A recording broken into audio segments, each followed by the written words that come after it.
बिस्मिल्लाहिर्रहमानिर्रहीम। अस्सलाम वालेकुम वरहमतुल्लाहि वबरकातुहू। मैं इमरान खान इल्म अचीवर के इस लाइव सेशन में आपका फिर से वेलकम करता हूं। तो आज हम लोग ट्रायंगल का सेकंड पार्ट डील करेंगे।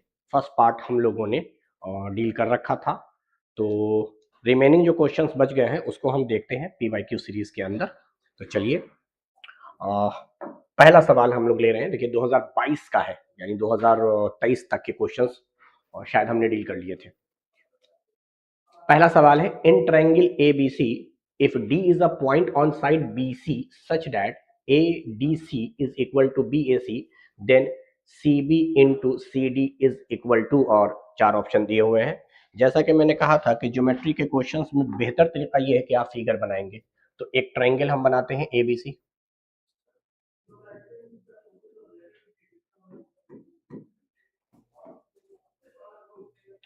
D is a point on side BC। अच्छा, BC पर कोई पॉइंट है, लेट अस एज्यूम D, और कुछ इस तरीके से दिया हुआ है कि ADC यानी ADC यानी ये वाला angle is equal to BAC यानी इस एंगल के। ओके, बराबर दिया हुआ है। तो आपको बताना है BC यानी CB और CD। तो इन दोनों साइड का या तो रेशियो आपसे पूछे या प्रोडक्ट पूछे, तो मैंने तरीका ये बता रखा है जनरल क्लासेस में कि BC और CD की बात कर रहा है, तो आपको एक ऐसा ट्रायंगल लेना है जिसमें साइड BC आए, जो कि है ट्रायंगल ABC। ट्रायंगल ABC, और आपको ट्रायंगल लेना है ऐसा जिसमें साइड CD आए, तो वो है ADC। अब जब भी रेशियो या प्रोडक्ट पूछे तो आप इन दोनों ट्रायंगल को सिमिलर साबित करने की कोशिश कीजिए, और सिमिलर आसानी हो जाएगा। गौर से देखिए, पूरे ट्रायंगल ABC में पूरा एंगल A है, ये कंप्लीट एंगल A, और इस ट्रायंगल में D के बराबर दिया हुआ था ये एंगल। दूसरा एंगल मैं कह सकता हूं ये C, दैट इज कॉमन, दोनों ट्रायंगल में एंगल C है। तो इससे पता ये चला आपको कि एंगल एंगल से अगर किसी ट्रायंगल के कोई दो एंगल आपस में इक्वल होते हैं तो तीसरा भी इक्वल होता है। खैर, दो एंगल पर भी साबित हो जाएगा कि ये दोनों सिमिलर हैं। तो हमने कहा ABC इज सिमिलर टू, अब देखो A के बराबर D था, तो A का रिप्रेजेंटेटिव पॉइंट या कोरस्पॉन्डिंग पॉइंट D है, B नहीं है, C कॉमन है, तो C तीसरा, यहां पे तीसरा पोजीशन C के लिए कर दिया। तो इस ट्रायंगल में D आ गया, C आ गया, बचा कौन? A। कोरस्पॉन्डिंग लिखना होता है, A के कोरस्पॉन्डिंग D लिखा, C के कोरस्पॉन्डिंग C लिखा, जो बच गया वो बचा इसलिए क्योंकि तीसरा एंगल वो होगा। अब जब ये हमने लिख दिया तो अब हम लोग सिमिलरिटी के कॉन्सेप्ट से जानते हैं कि साइड प्रोपोर्शनल होते हैं। तो चलो, इस ट्रायंगल का एक साइड ले रहे हैं AB, एक साइड ले रहे हैं BC, और एक साइड ले रहे हैं CA। AB लिया है तो DA लेंगे, BC लिया है तो AC लेंगे, और CA लिया है तो CD लेंगे।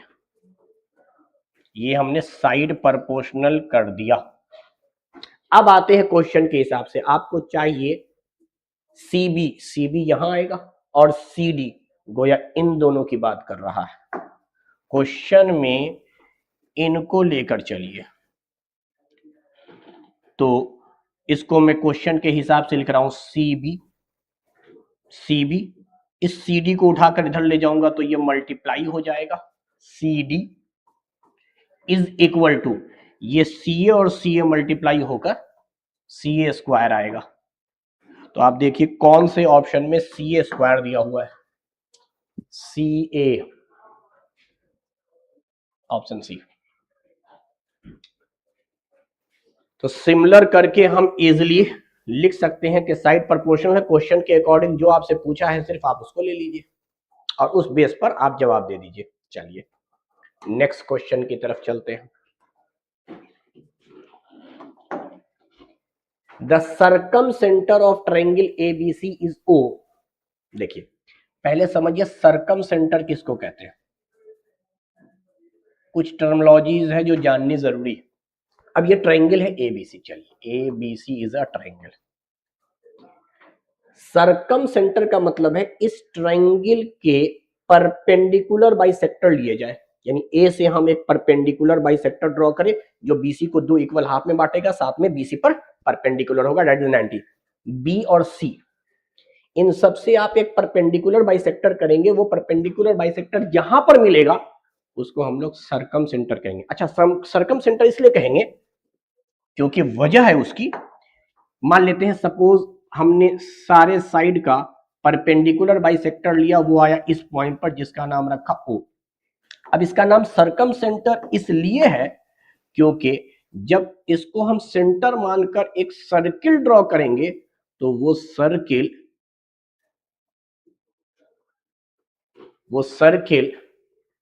ए बी सी वाले लाइन से पास करेगा, या यूं समझे कि सर्किल के लिए ये सारे साइड कॉर्ड का काम करेंगे, इसलिए इसको हम लोग सरकम सेंटर कहेंगे। एक होता है इन सेंटर, इन सेंटर बोला नहीं है यहां पर, लेकिन मैं थोड़ा सा आपको कॉन्सेप्ट सिखा देता हूं। अगर हम लोग परपेंडिकुलर बाइसेक्टर न ले रहे होते ट्रायंगल के साइड का, बल्कि एंगल बाइसेक्टर ले रहे होते, यानी पूरे एंगल बी को इक्वल हिस्सों में सी को और ए को, तो अगर एंगल बाइसेक्टर कहीं पर मिलता है तो उसको इन सर्किल कहते हैं, इन सेंटर कहते हैं। इन सेंटर इसलिए कहते हैं क्योंकि उससे जब आप सर्किल ड्रॉ करेंगे तो वो सर्किल के बाहर ट्रायंगल सर्कमस्क्राइब दिखेगा। चलिए खैर, यहाँ पे जो सवाल था हम वापस उस पर आते हैं। सवाल ये है कि कोई ट्रायंगल है ए बी सी, उसका सरकम सेंटर है ओ। सरकम सेंटर ओ होने का मतलब हो गया कि सर्किल गुजर रहा है इन ए बी सी पॉइंट से। चलिए देन सवाल है O B C. O B C यानी इस एंगल की बात कर रहा है, प्लस बी ए सी, बी ए सी मतलब इस एंगल की बात कर रहा है। अच्छा, इन दोनों एंगल का आपसे सम पूछा जा रहा है। चलिए कॉन्सेप्ट वाइज समझते हैं, सवाल अच्छा है और आसान भी है। अगर मैं इसी O से C को मिला दूं तो देखिए OB and OC both are equal due to radius, due to radius. तो अगर ये एंगल अपने मन से मैं मान लेता हूं थीटा, तो ये भी हो गया थीटा। आइसोसेलस ट्रायंगल है या इक्वल साइड के सामने का एंगल आपस में इक्वल है, या फिर आइसोसेलस के हिसाब से बेस पर के दोनों एंगल इक्वल हो गए, तो बोथ आर थीटा थीटा। अच्छा अब बताओ, यहीं पर मैं सोचता हूं इस एंगल की बात कर रहा हूं, इस ट्रायंगल के अंदर तीनों इंटरनल एंगल का सम 180 होगा, तो अगर ये थीटा थीटा है तो इसकी वैल्यू होगा 180 माइनस 2 थीटा, ताकि सबका सम 360 हो जाए, सॉरी 180 हो जाए, ट्रायंगल के तीनों इंटरनल एंगल का सम 180 हो जाए। तो एक थीटा था, दूसरा थीटा था, तो इन दोनों का सम 2 थीटा, तो 2 theta plus this angle O is equal to 180। तो हम एंगल O बराबर लिख सकते हैं 180 माइनस 2 थीटा। अब एक थ्योरम है और आपको वो थ्योरम पता होगा कि ये BC जो है ना कॉर्ड, वो सेंटर पर जितना एंगल बनाता है उसका हाफ एंगल सर्कमफेरेंस पे बनाता है। तो सेंटर पर अगर बनाया है 180 माइनस 2 थीटा, तो सेंटर पे बनावेगा 90 माइनस थीटा। अब देखिए सवाल आपसे ही पूछा था, this angle that is 90 minus theta plus theta is equal to what, कहेंगे 90 डिग्री। देखो मैं यहां लिख दे रहा हूं OBC, यहां पे आपने थीटा बोला है, प्लस BAC आपने निकाला, उसकी वैल्यू तो आई 90 माइनस थीटा, तो finally minus theta plus theta cancel, 90 degree equal to 90 degree is the correct answer. बस सरकम सेंटर आपको समझना था कि एक ऐसा सेंटर जिससे परपेंडिकुलर बाइसेक्टर के पॉइंट्स मिलते हो या फिर उससे एक सर्किल ड्रॉ करते हो, तो सर्किल इन तीनों पॉइंट से पास करता हो। अच्छा कुछ चीजें और भी हैं जो मैं यहां थोड़ा एक्स्ट्रा में डील कर ले रहा हूं। मैंने कहा सरकम सेंटर, देखो समझाने के लिए मैं दोबारा से लिख दे रहा हूं, सिर्फ सरकम सेंटर की बात करेंगे तो ए से आप एक परपेंडिकुलर ड्रॉ करेंगे, ये परपेंडिकुलर मान लो AP है जो इन दोनों को इक्वल हिस्सों में डिवाइड किया है। वैसे ही B से आप ड्रॉ करेंगे एक परपेंडिकुलर बाइसेक्टर जो इसको दो इक्वल हाफ में बांटेगा, और C से भी आप एक परपेंडिकुलर बाइसेक्टर ड्रॉ करेंगे, PQR मान लेते हैं, ये है हमारा सरकम सेंटर, इसको हम कह रहे हैं सरकम सेंटर।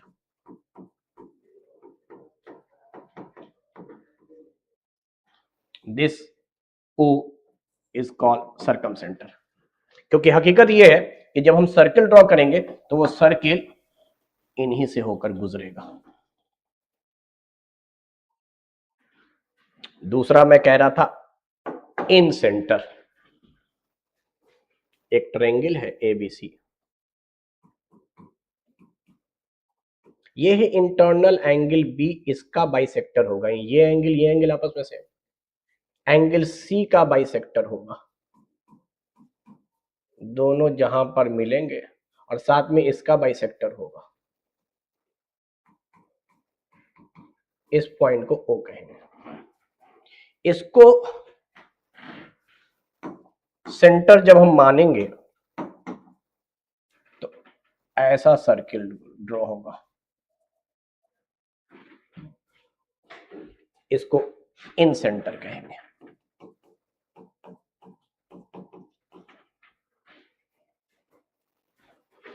खैर, जो सवाल था उसके हिसाब से मैंने फिगर ड्रॉ कर दिया है, और चलिए नेक्स्ट क्वेश्चन की तरफ आगे बढ़ें। क्वेश्चन कह रहा है, due to sun a 6 feet man cast a shadow of 4 feet, whereas a pool next to man cast a shadow of 36 feet. What is the height of pool? चलिए इसके पीछे क्या साइंस तो मैं बाद में आपको समझा देता हूँ, पहले मैं क्वेश्चन सॉल्व कर लेता हूँ। जब भी ऐसा सवाल हो कि किसी खास मोमेंट पर हाइट दिया हो और शेडो दिया हो, तो आप हाइट को हाइट के साथ डिवाइड कीजिए, शेडो को शेडो के साथ डिवाइड कीजिए। तो चलिए मैं पहले बात कर रहा हूँ कि कोई मैन है 6 फीट का, और उसका, ये हमने मैन लिखा, और उसका शेडो बन रहा है 4 फीट का, यानी इंसान का हाइट और शेडो हमने न्यूमरेटर में रखा। पोल की अब बात करते हैं। पोल जो नेक्स्ट टू मैन था उसका शेडो है 36, यहां शेडो की बात हो रही थी और यहां उस के हाइट की बात हो रही थी। तो हाइट का रेशियो शेडो का रेशियो, ऊपर मैन की बात हो रही है, नीचे पोल की बात हो रही है। तो मैन का हाइट, पोल का हाइट आपको निकालना है, लेट अस अज्यूम h, और पोल का शेडो दिया हुआ है 36 फीट। चलो यूनिट तो मैंने लिखा नहीं क्योंकि यूनिट तो कैंसिल आउट हो जाएगा, रेशियो लेने पे फीट फीट कैंसिल, यहाँ फीट है तो यहाँ भी फीट में ही आंसर आएगा। 9 चौके 36, क्रॉस मल्टीप्लाई करोगे, हाइट बिकम 9 छक्के 54, 54 फीट।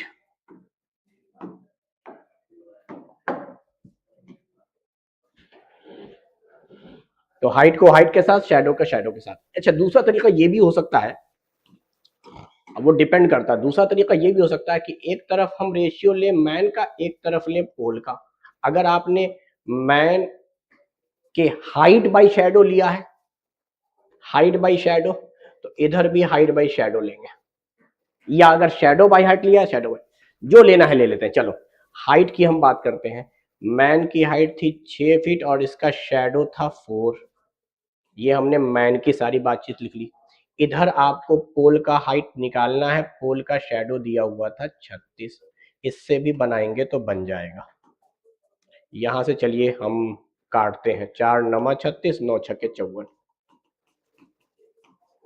अब आते हैं इसके पीछे का जो मैंने कहा था साइंस, वो समझे। हो ये रहा है, ये मान लेते हैं एक इंसान है और ये उसका शैडो दिख रहा है, इसकी हाइट है 6 फीट की और इसका शैडो बन रहा था 4 फीट का, ये मैन की हाइट है। उसी वक्त एट अ सेम टाइम कहा जाए, एट अ सेम टाइम, या तो इसी पर दिखला दीजिए या अलग से दिखा दीजिए, डिपेंड करता है। मैंने माना कि एक पोल है नेक्स्ट टू या पैरेलल मान ले इसी के, और इसके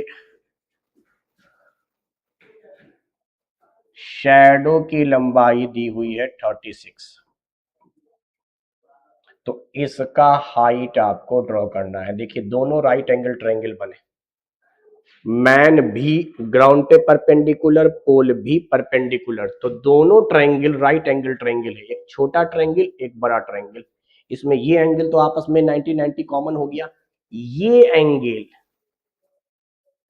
आपस में इक्वल हो गया, ये एंगल आपस में इक्वल हो गया।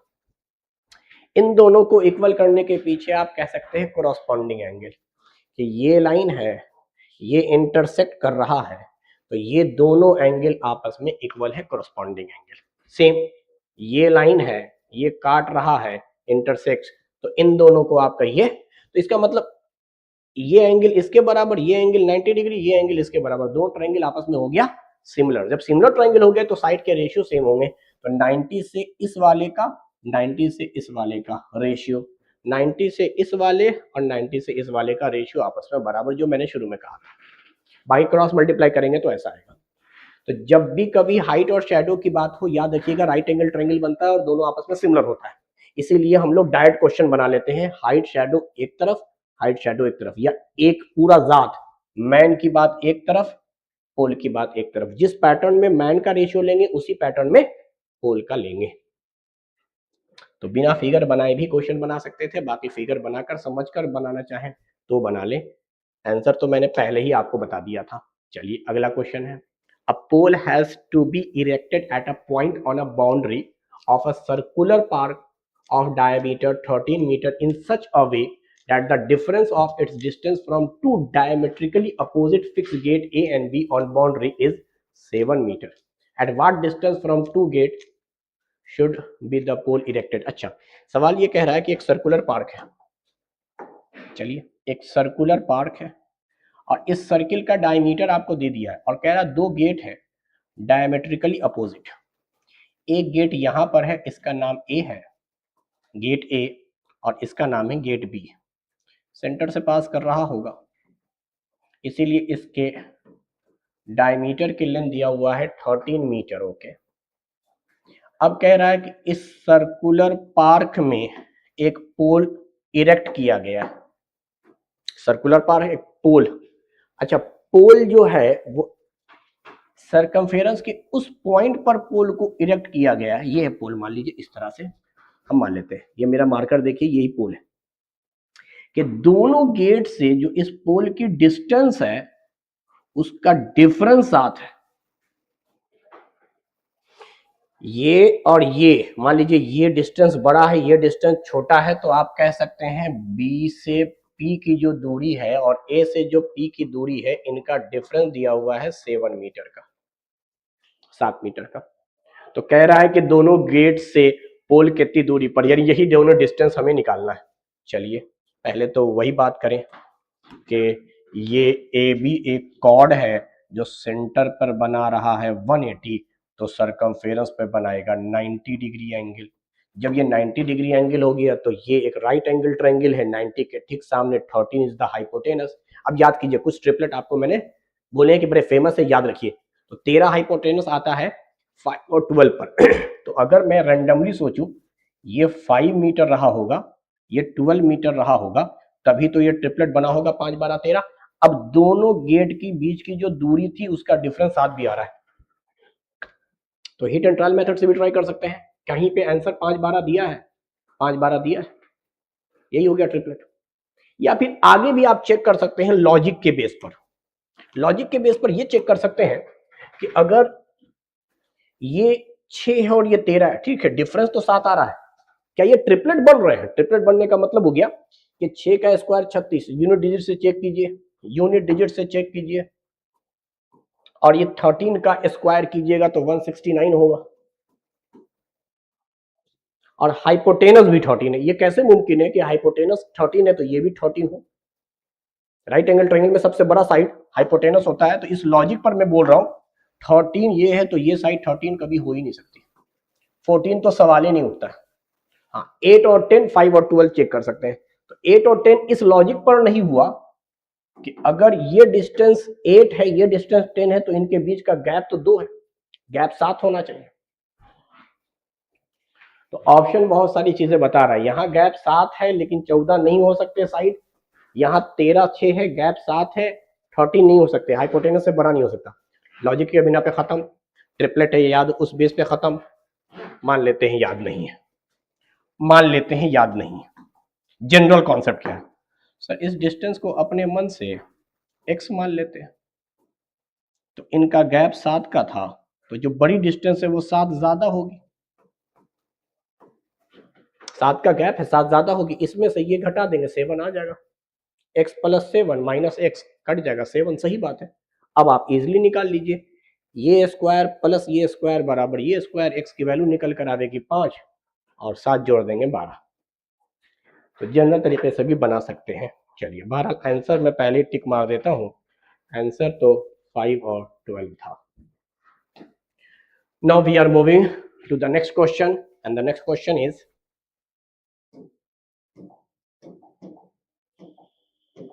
चलिए L1 L2 are two parallel lines as shown in figure. If AB and BC are the bisector of angle CAD and ACE respectively, find the value of, चलिए पहले फिगर सोचते हैं, हालांकि मैं उसी में कर सकता था लेकिन चलिए मैं काम कर रहा हूं, मैं फिगर ड्रॉ कर रहा हूं। ये एक पैरेलल लाइन है L1, L2 के पैरेलल दिया है, ठीक है, यहाँ पे कोई पॉइंट है D, यहाँ पे कोई पॉइंट है E, ओके।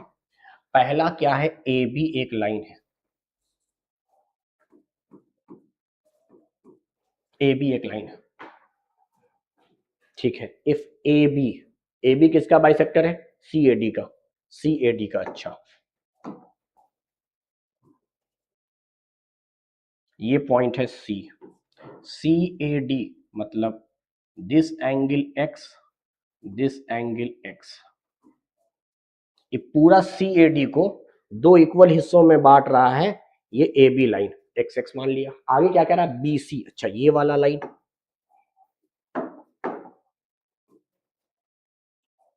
BC जो है वो ACE, अच्छा इन दोनों का बाइसेक्टर है, तो this angle is Y, this angle is Y।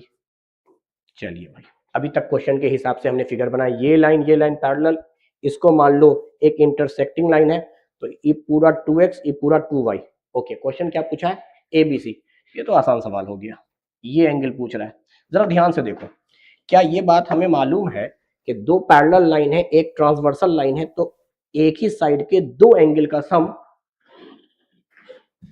x add होके 2x हुआ, ये पूरे एंगल की बात कर रहे हैं और इस पूरे एंगल की बात कर रहे हैं, एक ही साइड के दो कॉन्सिक्यूटिव एंगल का सम 180 होता है, तो इट मींस दैट यहां से 2 कॉमन ले लोगे तो x प्लस वाई की वैल्यू 90 डिग्री आ जाएगी, यानी angle x plus angle y का सम 90 डिग्री है, दीज आर कॉम्प्लीमेंट्री एंगल्स। तो इस ट्रायंगल में आओ ABC में, इन दोनों का सम अगर 90 है तो ई अकेले 90 होगा, ट्रायंगल के तीनों इंटरनल एंगल का सम चूंकि 360 होता है इस लॉजिक से, तो आंसर तो आ गया भाई 90 डिग्री।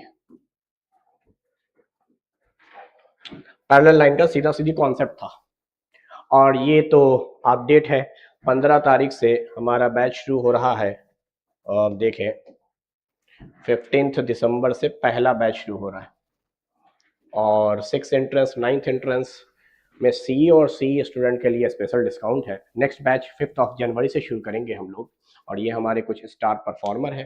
साथ में नोटिफिकेशन ये भी है कि सेम डेट से हम लोग 11th एंट्रेंस का बैच शुरू करने जा रहे हैं, साइंस एंड डिप्लोमा का, और नीट और जेई का भी। एमयू इंटरनल स्टूडेंट के लिए 50% का डिस्काउंट है। तो 11th entrance, NEET, JEE, 6th entrance, 9th entrance, almost entrance के तकरीबन सारे ही बैच हैं, हालांकि इसमें मेंशन नहीं है, BSc का ही बैच है, BSc का और BSc नर्सिंग का भी बैच है। तो यही इंफॉर्मेशन है, बाकी और रेगुलर क्लासेस और क्रैश कोर्स तो पेंसड है ही आपके सामने। चलिए तो हम लोग चैप्टर को आगे डिस्कस करते हैं। यहां पर देखें, if the corresponding altitude of two similar triangles are 6 cm 9 cm respectively, then the ratio of their area is, देख लो भाई सीधा सा कॉन्सेप्ट है, दो ट्रायंगल अगर आपस में सिमिलर है, दो ट्रायंगल अगर आपस में सिमिलर हैं, मान लीजिए A B C is similar to D F. तो इनके साइड आपस में प्रोपोर्शनल, इनका पेरीमीटर आपस में प्रोपोर्शनल, इनका एल्टीट्यूड आपस में, इनका परपेंडिकुलर बाइसेक्टर, इनके मीडियन, ये सारे साइड्स आपस में प्रोपोर्शनल होंगे और उनका स्क्वायर एरिया होगा। तो इस ट्रायंगल का एक साइड दिया है 6 और एक साइड दिया है 9, उस साइड को आप एल्टीट्यूड कहिए, आप उस साइड को परपेंडिकुलर बाइसेक्टर कहिए, मीडियन कहिए, या इस ट्रायंगल का साइड कहिए, या इनफैक्ट पेरीमीटर कहिए। यूनिट के हिसाब से जिन जिन का यूनिट सेंटीमीटर है सबके रेशियो आपस में बराबर है। साइड के रेशियो आपस में बराबर, क्योंकि उसका यूनिट सेंटीमीटर होता है। एल्टीट्यूड वो भी एक डिस्टेंस है centimetre. Perimeter sum of all side, unit overall centimetre आएगा। तो सेंटीमीटर सेंटीमीटर कटेगा, आपसे एरिया का रेशियो पूछ रहा है। सिमिलर ट्रायंगल के एरिया का रेशियो क्या होगा? सर एरिया का रेशियो होता है, एरिया का यूनिट है सेंटीमीटर स्क्वायर, तो भैया इसका रेशियो लेके स्क्वायर कर दो, यही कॉन्सेप्ट है। तो 3 से कटेगा, 3 दूनी 6, 3 तिया 9, 2 का स्क्वायर कीजिएगा 4 आएगा, 3 का स्क्वायर कीजिएगा 9 आएगा। सो the correct answer is 4:9, option D. Altitude हो, परपेंडिकुलर बाइसेक्टर हो, मैंने बार बार कहा, मीडियन हो, साइड्स हो, पेरीमीटर हो, सबको हम साइड की तरह ट्रीट करेंगे। सबका रेशियो आपस में बराबर होता है और इन्हीं के रेशियो का स्क्वायर एरिया का रेशियो होता है। तो आपसे एरिया पूछ रहा था तो इनका रेशियो लेकर स्क्वायरिंग करना था। नेक्स्ट क्वेश्चन,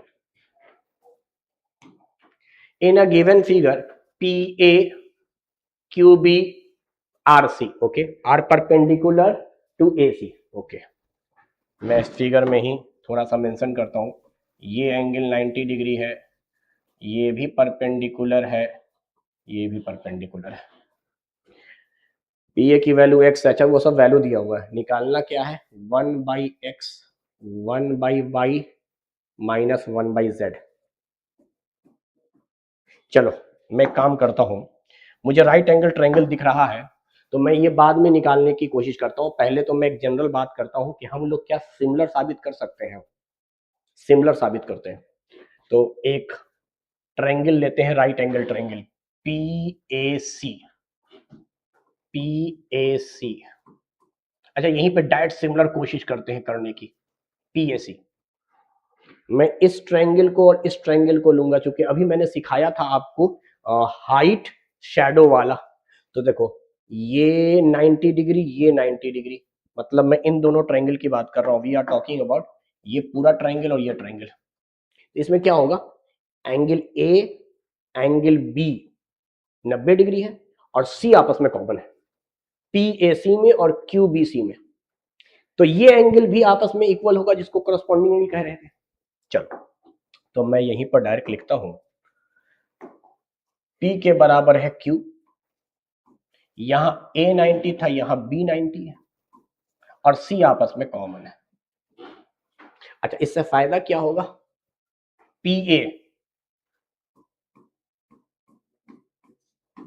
AC, PA ले लिया, AC ले लिया, PC, अच्छा PC का साइड मेंशन नहीं किया है, हालांकि वो निकाला जा सकता है, ये परपेंडिकुलर, ये बेस, तो ये हाइपोटेनस, चलो अभी हम नहीं ले रहे हैं। PA के बाद QB लेंगे और AC के बदला में BC लेंगे। चलो इनको मैं देखता हूं, जो वैल्यू दिया उसके हिसाब से PA का वैल्यू है x, QB z, AC A plus B, BC B।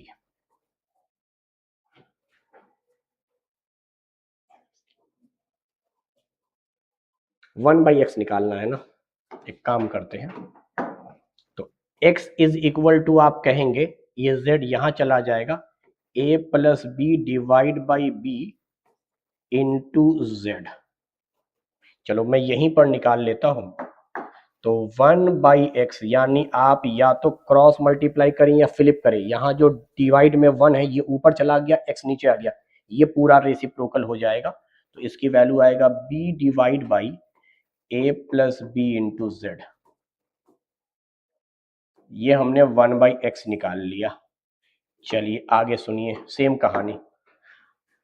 अब हम ट्रायंगल ले रहे हैं A R C, triangle A R C is similar to, इस वाले ट्रायंगल की बात कर रहे हैं।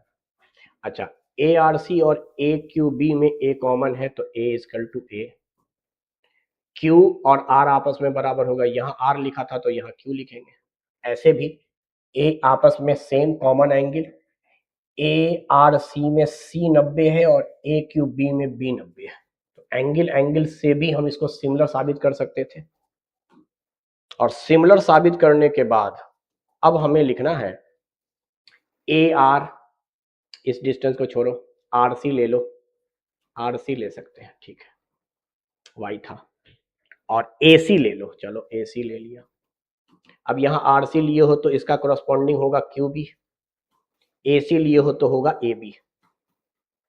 चलिए अब हम सॉल्व करने की कोशिश करें। आर सी को वैल्यू के हिसाब से लिखेंगे वाई, ए सी तो ए प्लस बी ही है, और क्यू बी इज जेड और ए बी इज ए। तो यहां से 1/y निकालना, चलो पहले y निकालते हैं। y बराबर वापस आ गया a plus B into Z divide by A, तो ये भी आसान हो गया, देखो इधर बना दे रहा हूं मैं। तो क्या मैं लिख सकता हूँ 1/y is equal to, reciprocal करूंगा तो a ऊपर चला जाएगा, नीचे आवेगा a plus B into Z, -1/z को बाद में छोड़ते हैं, चूंकि मुझे यहाँ z कॉमन लग रहा है तो शायद वो कॉमन निकले। अब LHS के हिसाब से मैं सोच रहा हूँ 1/x प्लस 1/y की वैल्यू को निकालने की। तो 1/x की जगह पर हम लोग लिखेंगे b divide by a plus B into Z plus a divide by a plus B into Z. अच्छा, यहाँ तो डिनोमिनेटर सेम है भाई, तो एलसीएम यही आ गया a plus B into Z, और ऊपर हो गया ये b प्लस ए। अच्छा, ये तो सॉल्व हो गया भाई, देख लीजिए कैसे। ये a प्लस बी कैंसिल, यानी 1/x प्लस 1/y की वैल्यू 1/z के बराबर होती है। तो इस पूरे 1/z को अगर उठा के उधर ले जाइएगा तो 0 बचेगा, यानी इनके रेसिप्रोकल का जो सम दिख रहा है और फिर डिफरेंस वो 0 दिख रहा है। अच्छा, ऑप्शन सी में 0 भी है, ऑप्शन सी में 0 है।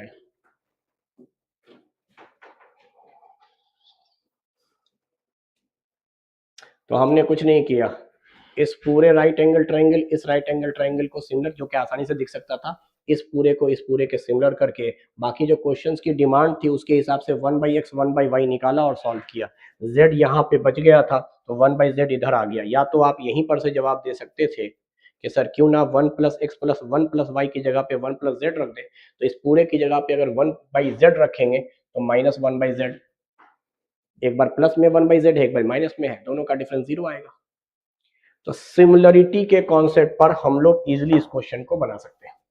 अगला सवाल आइए, क्योंकि चैप्टर ही सिमिलर ट्रायंगल है इसीलिए सिमिलर का कॉन्सेप्ट या बीपीटी बेसिक प्रोपोर्शनल थ्योरम, जिसको थ्योरम कहते हैं, लग रहा है। Triangle ABC is right angle triangle in which angle C is 90 degree. चलिए बनाते हैं फिगर। एक ट्रायंगल है एबीसी जिसमें सी 90 डिग्री आपको दिख रहा है। ए बी को यहां रखते हैं, सी 90 डिग्री बोला था, C is 90 degree, okay. C D perpendicular है ए बी पर। अच्छा, ए बी पर एक परपेंडिकुलर ड्रॉ किया गया है, ये हमने परपेंडिकुलर ड्रॉ किया C D on A B. B C की लेंथ दिया हुआ है ए, सी ए की लेंथ दिया हुआ है B,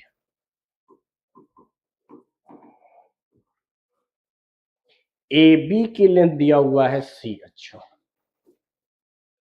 this is hypotenuse, okay. C D की लेंथ दिया हुआ है पी,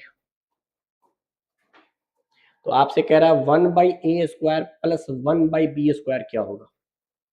अच्छा, ये तो डायरेक्ट आपको रिलेशन हमने पढ़ाया ही है, देखिए परपेंडिकुलर के स्क्वायर का रेसिप्रोकल बेस के स्क्वायर का रेसिप्रोकल। अगर रेसिप्रोकल ना हो तो ए स्क्वायर प्लस बी स्क्वायर सी स्क्वायर होगा। अगर रेसिप्रोकल कीजिएगा तो इस परपेंडिकुलर जो आपने ड्रॉ किया है इसके रेसिप्रोकल का स्क्वायर होगा। तो 1/b square plus 1/a square equal to 1/p square. ये रिलेशन है, बड़े फेमस रिलेशन, जहन में रखेंगे। चलिए हम बात कर लेते हैं, हमें चाहिए ये साइड, ये साइड, ये साइड। तो क्यों ना हम ऐसा करें, इन दोनों ट्रायंगल को हम लोग सॉल्व करते हैं। ये आवेगा इसमें, ये आवेगा इसमें। ए बी पी में ही रिश्ता बोला गया है, क्योंकि सी, अच्छा लास्ट में सी भी बोला है, उसकी जरूरत नहीं है क्योंकि डायरेक्ट रिलेशन में ये तो कट ही गया था। ये तो पाइथागोरस से आपको पता है कि A square plus B square is equal to C square होता है। तो रेसिप्रोकल का तो सवाल ही नहीं उठ रहा है कि 1/c स्क्वायर आवे 1/a स्क्वायर प्लस 1/b। चलो यही सब बच गए हैं। तो ए पी पी बी यानी इन ट्रायंगल में हमें देखना है। तो मैं डायरेक्ट सिमिलर वाला कॉन्सेप्ट लगाता हूं, देखो कैसे। ये वाला एंगल इस एंगल के बराबर है, ये वाला एंगल इस वाले एंगल के बराबर है, और वो हो गया था। अगर आप पूरे ट्रायंगल में देखेंगे और उस नीचे वाले में देखेंगे तो ये बी आपको कॉमन दिखेगा। यहाँ ये पूरा 90 था और यहाँ ये 90 था, तो पूरे में बचा ये, इस वाले में बचा ये। सेम लॉजिक इस पूरे और ऊपर में देखेंगे तो सी और डी 90-90 ये कॉमन, तो यहाँ पर जो बचा है और यहाँ जो बचा है आपस में बराबर। तो मैं डायरेक्ट इन दोनों को सिमिलर दिखलाता हूँ। ट्रायंगल, देखिए एक ट्रायंगल है A C D is similar to, अब यहां ए बोला था, नीचे सी बोला है। सी का मतलब हो गया ये एंगल, यहां बी है। अच्छा डी, यहां भी 90, यहां भी 90। अब हम साइड प्रोपोर्शनल ले लेंगे। एक साइड लिया है ए सी, एक ले लीजिए सी डी, एक ले लीजिए डी ए। अभी देखते हैं कौन कौन सा हम लेंगे। फिलहाल ए सी था तो यहाँ सी बी लेंगे, सी डी था तो यहाँ बी डी लेंगे, डी ए था तो डी सी लेंगे। A C that is B, B C यानी ए, सी डी यानी पी, बी डी, अच्छा ये टुकड़ा तो हमें मालूम ही नहीं है, डी ए और डी सी, डी सी यानी पी। अच्छा B D and D C रहने देते हैं।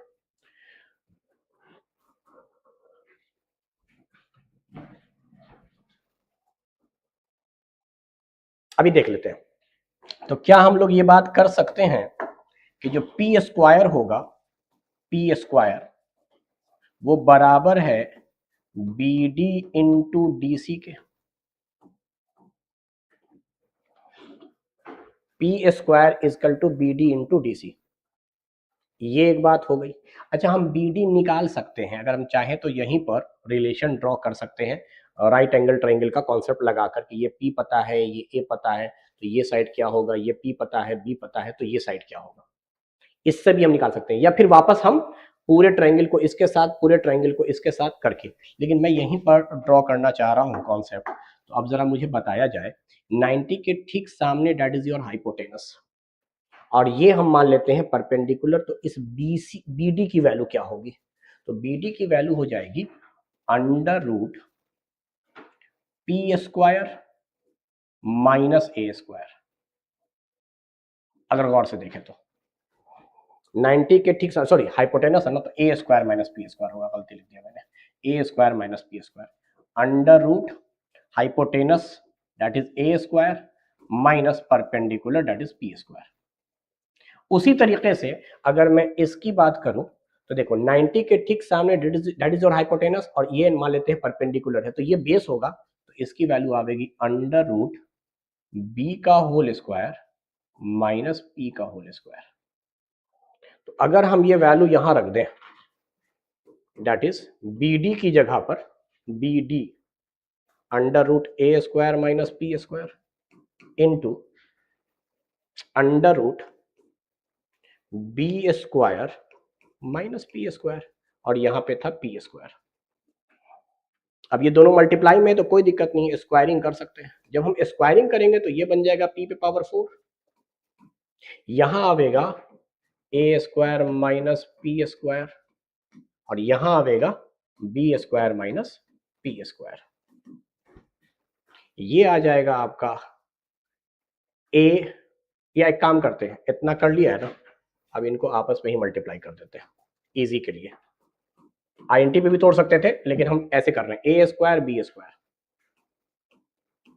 फिर ए स्क्वायर पी स्क्वायर, फिर इन दोनों को करेंगे minus B square P square, फिर इन दोनों को करेंगे माइनस माइनस प्लस पी पे पावर 4।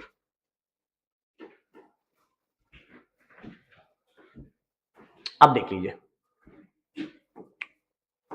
हमारे पास रिलेशन जो आया वो ये आया, इन दोनों माइनस को उठाकर इधर ले जाएं तो ए square P square plus B square P square, और यहां पे रहने दिया है हमने a square b square. P square common निकालिए, यहां पे आवेगा ए square plus B square is equal to a square b square. अब कुछ नहीं करना, इसी को रेसिप्रोकल के अंदाज में लिख देते हैं। तो जब मैं रेसिप्रोकल में लिखूंगा तो इस पी स्क्वायर को मान लो यहां उठा के ले जाता हूं, इसको उठाकर यहां लाता हूं, तो ए square plus B square divide में आ जाएगा ए स्क्वायर बी स्क्वायर, और ये पी स्क्वायर यहां चला जाएगा तो बचेगा 1 बाई पी स्क्वायर। अब फाइनली ये चीज साबित हो गई, आप देखें इसको मैं लिख सकता हूं a square divide by a square b square, फिर plus B square divide by a square b square is equal to 1 by p square. तो बी स्क्वायर कैंसिल हुआ, ए स्क्वायर, यहां पर बचा 1 by B square plus 1 by a square is equal to 1 by p square. इसीलिए relation याद रखने में फायदा है। दो रिलेशन मैंने यहां पर बोला है कि आप याद रखेंगे। पहला तो ये कि जो आपने 90 डिग्री से परपेंडिकुलर ड्रॉ किया था दैट इज पी स्क्वायर, वो इन दोनों हाइपोटेनस के टुकड़ों के बराबर होता है, यानी A D into D B, और वो हमने निकाला भी यहां पर। अच्छा ए डी मैंने बी डी कर दिया था क्या, B D D C, D C गलत लिखा है मैंने, ये गलत लिखा है, यहाँ पे डी ए था, सॉरी डी ए था, डी ए फिगर देखकर हम काम सही कर रहे हैं, लिखा गलत था, डी ए ऊपर था डी ए, डी सी को तो पी लिखा है आपने, ठीक है। तो यहाँ देखिए डी ए या ए डी और डी बी, ये डायरेक्ट याद होना चाहिए। और अगर इनका हम रेसिप्रोकल करते हैं 1 बाई पी स्क्वायर तो वो बराबर होता है perpendicular 1 by B square plus base. ये दो रिलेशन आप जहन में रखें, बाकी सवाल यही था, यहां हमने आपको प्रूफ करके दिखलाया। और भी तरीके हैं प्रूफ करने के, मैं जो तरीका लेके चला था खैर उसी पर आगे बढ़ गया, वरना रिलेशन डायरेक्ट याद रहता है, तो रिलेशन के बेस पर सवाल था। चलिए next question, the number of possible isosceles triangle excluding the case of equilateral triangle. ठीक है, आपको बताना है कितने आइसोसेलेस ट्रायंगल बनने की पॉसिबिलिटी है, इक्विलेटरल नहीं लेना है, with integer length of its side such that the sum of any two side is 10। अच्छा, क्वेश्चन कह रहा है कि आपको आइसोसेलेस ट्रायंगल बनाने हैं जिसमें दो साइड का सम 10 हो, और आपको अच्छे से पता है ट्रायंगल होने की शर्त दो साइड का सम तीसरे साइड से बड़ा होगा। ट्रायंगल की कंडीशन है, ट्रायंगल की कंडीशन है कि दो छोटे छोटे साइड का जो सम होगा वो ग्रेटर होना चाहिए तीसरे साइड से, और सम वैल्यू बोल रहा है 10। तो एक काम करते हैं, हम जो इक्वल है उसी के सम को 10 करते हैं, इक्वल साइड का ही सम 10 करके पहले देखते हैं, इक्वल साइड का सम, और इक्वल साइड का सम आवेगा 5 5। दो साइड है, दोनों इक्वल है, दोनों का सम 10 हो गया है। तीसरी साइड चलो 1 ले लो, तो अब ये सही हो जाएगा। 5 + 1 6, दो छोटे छोटे साइड का सम तीसरे से बड़ा है। 5 5 2, ये भी ठीक है भाई। 7 5 से बड़ा है। 8, तीनों 5 नहीं लेंगे, वो इक्विलेटरल हो जाएगा, एक्सक्लूडिंग इक्विलेटरल बोला है। 5 5 6, अब ये दोनों छोटे हो गए, 10 से कम है, ठीक है, 10 से कम है, 10 से कम है, 10 से कम है। 5 5 10 नहीं लेंगे, तो इसका मतलब यहां पर बना ये 8 केस, 4 5 6 7 8, ओके, ये 8 केस बन गए, 8 केस। अब हम ले रहे हैं अनइक्वल साइड को, जो इक्वल नहीं है उनका सम, अनइक्वल साइड का सम 10 ला रहे हैं। तो पहले हम बिल्कुल बेस से शुरू करते हैं। 1 + 9 = 10, ये दोनों इक्वल नहीं है। अच्छा, अब अगर बनाना है आइसोसेलेस तो या तो 1 या 9, तीसरी लेंथ। अच्छा, 1 इसलिए नहीं होगा क्योंकि अब छोटे साइड 1 1 हो जाएंगे, तो उसका सम छोटा रहेगा तीसरे से। तो 9 पर पॉसिबिलिटी है कि छोटा साइड इन दोनों को मान लिए 10, वो बड़ा है तीसरी से। अच्छा, 2 पर 2 और 8 सम हो रहा है, फिर वही चीज। अब तीसरा साइड या तो 2 होगा या 8 होगा, क्योंकि आइसोसेलेस बनाना है। 2 हो नहीं सकता, क्योंकि 2 होगा तो 2 2 4, दो छोटे साइड का सम 4 है और तीसरी साइड 8 है, ये पॉसिबल नहीं है, तो यहाँ 8 ही रखेंगे। अब इन दोनों को छोटा मानेंगे, तो ये हो गया आपका 10 और तीसरा साइड था 8, ठीक है। इस कंडीशन का भी ख्याल रखेंगे, दो छोटे छोटे साइड का सम तीसरे से बड़ा होना चाहिए। 3 पर देखते हैं भाई, 3 और 7 10, अब यहाँ 3 नहीं लिखेंगे, 3 3 6 होगा, जबकि ये 7 है, तो 7 ही हो सकता है। 7 3 10, ठीक है। 4 6, हाँ यहाँ 4 आ सकता है। एक पॉसिबिलिटी ये है सर कि हम 4 के बराबर किया, और एक पॉसिबिलिटी ये है कि 6 के बराबर किया। दोनों पॉसिबिलिटी सही है 4 पर। 4 और 6 10 हो रहे थे, 4 और 6, अगर आप इसको 4 कर दीजिएगा तो दो छोटा साइड हो जाएगा, 4 4 8, जो कि बड़ा है तीसरी साइड 6 से। और यहाँ पे तो खैर है ही, यही दोनों को मान लीजिए, छोटा साइड 4 और 6 10, वो तीसरे साइड से बड़ा दिख रहा है। 5 वाला तो हम ले ही चुके हैं, 6 से चलेंगे तो फिर वही कंडीशन बनेगा 7 8, मेरे ख्याल से इतने ही कंडीशन होंगे। तो ये कितने कंडीशन हो गए भाई? ये आपके आ गए 1 2 3 4 5, 5 केस ये हैं, और टोटल हो गया 8 5 13, 13 है दिया हुआ। The correct answer is 13। थोड़ा सा सोचेंगे, लॉजिक लगाएंगे, कंडीशंस लगाएंगे। इक्विलेटरल नहीं बोला है, सिर्फ आइसोसेलेस लेना है, और जिन दो साइड का सम 10 आ रहा हो, वो इक्वल भी हो सकते हैं, अनइक्वल भी हो सकते हैं। थोड़ा सा देखेंगे, लॉजिकल और रीजनिंग टाइप का क्वेश्चन है ये। The area of two similar triangle are 25 और 36, मीडियन ऑफ स्मॉलर, देखिए स्मॉलर वो होगा जिसका एरिया छोटा होगा, उसी को आप स्मॉलर कहिएगा। तो एक का एरिया दिया है 25, एक का एरिया दिया है 36। अब देखो, जिसका एरिया कम है उसी को आप स्मॉलर बोलिएगा। तो स्मॉलर ट्राइंगल के मीडियन के लेंथ दिया हुआ है 10। आपसे क्या पूछ रहा है? मीडियन ऑफ लार्जर बताओ, इसको x मान लेते हैं। अब दो तरीका है, यहां सेंटीमीटर स्क्वायर था, यहां सेंटीमीटर था। सेंटीमीटर स्क्वायर को सेंटीमीटर बनाने का मतलब है अंडर रूट, या फिर इसका होल स्क्वायर। मैं रूट लग देता हूं। एरिया का स्क्वायर रूट वैल्यू इनके साइड का रेशियो होता है, या साइड का स्क्वायर कीजिए, स्क्वायर को उधर ले जाइए तो रूट हो जाएगा। ये बन गया 5/36, ये बन गया 10/x, कहानी खत्म। 5 से काट दो, 5 दूनी 10, तो x की वैल्यू आ गई 36 दूनी, सॉरी 6 था, ये हमने 25 का 5 निकाला, और रूट 36 का 6, 6 दूनी 12, 12 centimetre is the correct answer. Next question, in a rectangle the angle between diagonal and the side is 45 degree। मेरे ख्याल से डायगोनल और साइड के बीच में अगर 45 डिग्री है तो वो स्क्वायर है, and the length of side is 10 centimetre, the area of rectangle, side 10 दिया है तो 100 होना चाहिए।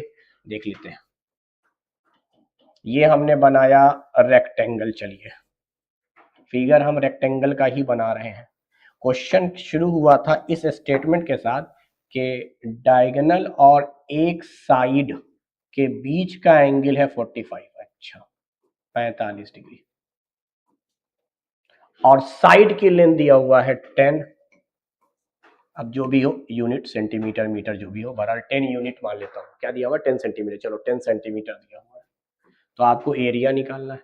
पहली बात तो आप 90 डिग्री वाले कॉन्सेप्ट से ये सोच सकते हैं कि अगर ये 90 है, ये 45 है, तो ये भी 45 होगा।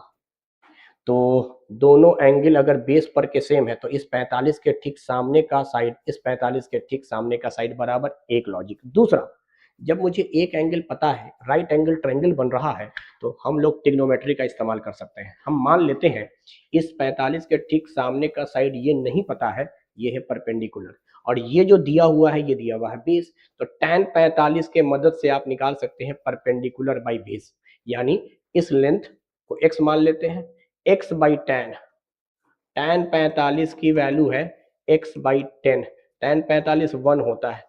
यहां से आप क्रॉस मल्टीप्लाई करेंगे तो x की वैल्यू भी आएगी 10 सेंटीमीटर। तो या तो आप एंगल वाले लॉजिक से सोच लीजिए, या ट्रिग्नोमेट्री का कॉन्सेप्ट लगाइए, x की वैल्यू आ गई 10 सेंटीमीटर। इसीलिए मैंने कहा था स्क्वायर बन जाता है, जैसे ही डायगोनल साइड के साथ 45 डिग्री एंगल बनाता है, ये स्क्वायर बन जाता है। स्क्वायर में एडजेसेंट साइड बराबर होंगे, सारे एंगल 90 डिग्री होंगे। तो रेक्टेंगल के अगर साइड्स बराबर हो जाए तो वो रेक्टेंगल स्क्वायर हो जाएगा। तो आप एरिया निकालना चाह रहे हैं, निकाल लीजिए भाई, 100 होगा। वो तो पहले ही बोला, या तो साइड स्क्वायर करो या लेंथ इंटू ब्रेथ करो, 10 centimetre into 10 centimetre that is 100 centimetre square. A, B, C are the vertex of right angle triangle with angle B is 90 degree. Find the value of T. अच्छा,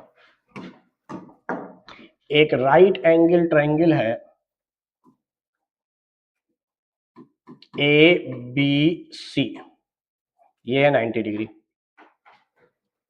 B is 90 degree.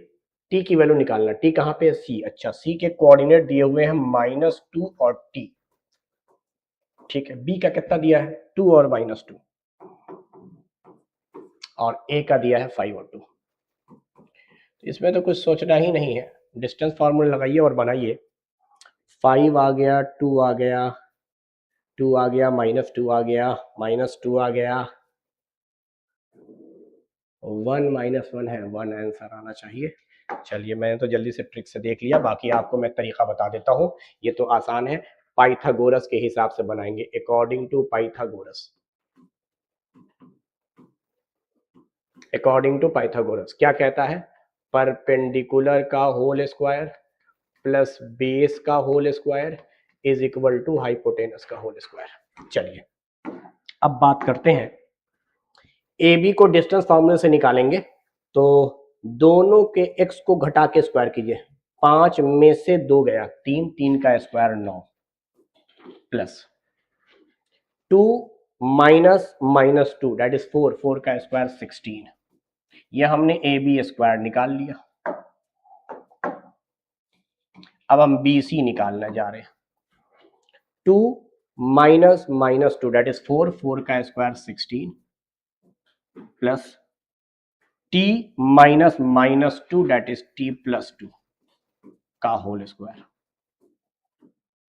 यानी distance formula है, x को आपस में घटाकर square कर दीजिए, y को आपस में घटाकर स्क्वायर कर दीजिए और जोड़िए। बाकी वहां रूट रहता है, स्क्वायर होने पे वो रूट खत्म हो गया है। AC स्क्वायर पूछा है, AC पूछता तो 5 -2 7, 7 का स्क्वायर 49, दोनों का x घटा के स्क्वायर। अब दोनों का y घटाना है, t -2 का होल स्क्वायर। अगर यहाँ स्क्वायरिंग नहीं होता तो रूट लगता, अंडर रूट दोनों के x के डिफरेंस का स्क्वायर प्लस दोनों के y के डिफरेंस का स्क्वायर, लेकिन चूंकि यहाँ स्क्वायर है इसलिए आपने रूट नहीं लगाया। अब देखते हैं, 16 16 32, 32 और 9 41, इसको a प्लस बी के होल स्क्वायर पे तोड़ दीजिए, a square plus B square plus 2ab, ये है 49, इसको आप तोड़ दीजिए a माइनस बी के होल स्क्वायर पे, a square plus B square minus 2ab। चलिए जो जो चीज सेम हो रही काटते जाते हैं, यहाँ भी टी स्क्वायर है, यहाँ भी टी स्क्वायर है, यहाँ भी 4 है, यहाँ भी 4 है। अच्छा, ये -4t इधर आकर इस +4t और -4t, -4t आके +4t +4t that is +8t। ये 41 को उठाकर उधर ले जाओ, देखो 49 में से 41 गया 8, टी की वैल्यू 1, टी की value 1। So the correct answer is option C, option C, that is 1। तो आप राइट एंगल ट्रायंगल वाला कॉन्सेप्ट लगाइए, perpendicular square plus base square equal to hypotenuse square, एक ही वेरिएबल है टी, तो जाहिर सी बात है सब कुछ कट कुट के टी की वैल्यू आ जाएगी। टी की वैल्यू आ गई है 1,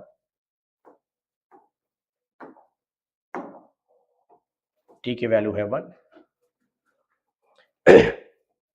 तो यहां से हम लोग इजिली निकाल सकते हैं। चलिए नेक्स्ट क्वेश्चन की तरफ चलते हैं।